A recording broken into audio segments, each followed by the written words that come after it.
Salut la famille. Aujourd'hui, nous allons plonger dans une nouvelle aventure. Attention, nous allons découvrir le top des tops les plus dangereux du monde. Accrochez-vous, c'est parti. Quand on entend parler des pays les plus dangereux, sans exception les pays comme Israël, Bangladesh et le Liban paraissent comme les pays idéaux du classement. Bien évidemment, ces pays-là ont un volume de criminalité énorme. Même leur population n'en peut plus. Il est important que vous sachiez où mettez les pieds. Parmi les pays les plus dangereux, on trouve dans la 10e place le Mali. Le Mali est gouverné depuis 2020 par une junte militaire suite à un coup d'État. Le président civil a été évincé et les élections ont été repoussées. Bamako reste le centre du pouvoir militaire et administratif. Des zones entières au nord échappent à l'autorité de l'État. Les groupes djihadistes imposent leurs lois. Les institutions civiles sont sous contrôle militaire ou en veille. Le pays se dirige vers un régime autoritaire sous prétexte de sécurité. Dans la 9e place, on trouve l'Ukraine. L'Ukraine est une république démocratique dirigée par Volodymyr Zelensky. Depuis l'invasion russe de 2022, le pays vit en état de guerre totale. La capitale reste sous contrôle ukrainien et hautement sécurisée. Malgré la guerre, les institutions fonctionnent avec une grâce. Le gouvernement gère à la fois le front militaire et l'administration civile. Les alliés soutiennent fortement les structures politiques.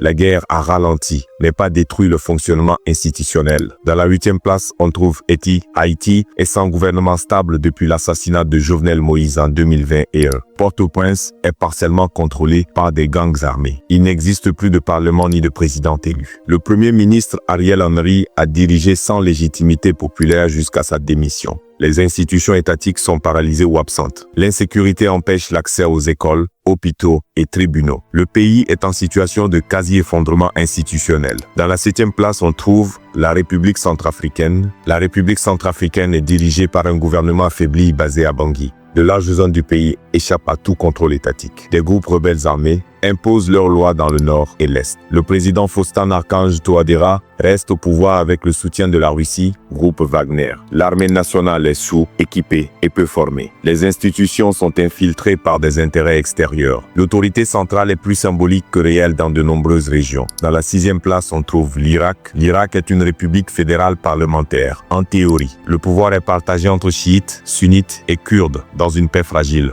Mais de nombreuses milices influencent ou contrôlent les décisions politiques. La corruption est très élevée et freine le fonctionnement de l'État. Les services publics fonctionnent difficilement, notamment en santé et éducation. L'Irak tente de maintenir un semblant de démocratie sous tension constante. Dans la 5e place, on trouve le Soudan. Le Soudan est plongé dans une guerre civile depuis 2023. Khartoum, la capitale, a été l'épicentre des affrontements violents. Deux rivaux généraux se disputent le pouvoir, l'armée régulière et les forces de soutien rapide. Le gouvernement de transition a été dissous, laissant place au chaos. Les institutions sont soit paralysées, soit détruites. Le pays n'a plus de direction claire ni de légitimité internationale. L'administration est réduite aux poches de contrôle militaire. Dans la 4e place, on trouve la Somalie. La Somalie n'a pas connu de véritable État fonctionnel depuis les années 1990. Le gouvernement central, basé à Mogadiscio, contrôle peu de territoires. De nombreuses régions sont autonomes ou sous l'emprise d'Al-Shabaab. Le pays fonctionne avec l'aide d'organisations internationales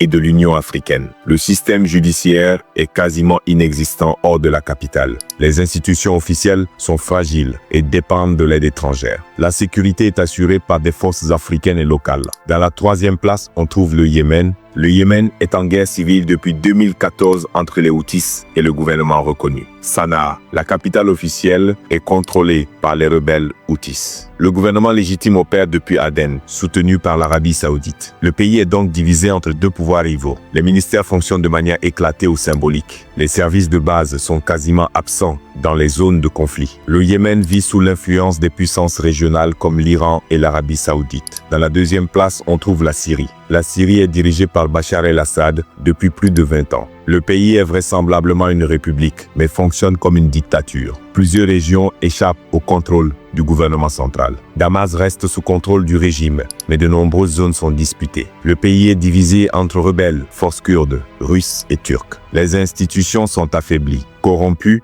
et peu fonctionnelles. Le conflit a désorganisé tout le système administratif. Dans la 1e place, on trouve l'Afghanistan. L'Afghanistan est gouverné depuis 2020 par les talibans, un régime islamiste radical. La démocratie a été abolie et la charia a été imposée dans tout le pays. Les droits des femmes sont drastiquement limités, voire inexistants. Kaboul, autrefois animé vit sous un contrôle religieux strict. Les ministères sont dirigés par des religieux sans expérience technique. La diplomatie du pays est quasi inexistante. Peu de pays confèrent ce régime. Le pays fonctionne désormais en autarcie, avec une économie paralysée. Ces 10 pays ne sont pas seulement des zones rouges sur une carte. Ce sont des foyers de souffrance humaine, de résilience, mais aussi d'abandon. Derrière chaque chiffre, il y a des familles, des enfants, des vies brisées. La violence, la guerre, la corruption et l'indifférence internationale font des ravages. Mais rien n'est irréversible si nous agissons. Allez la famille, on se retrouve à la prochaine pour un nouvel épisode de Top des Tops.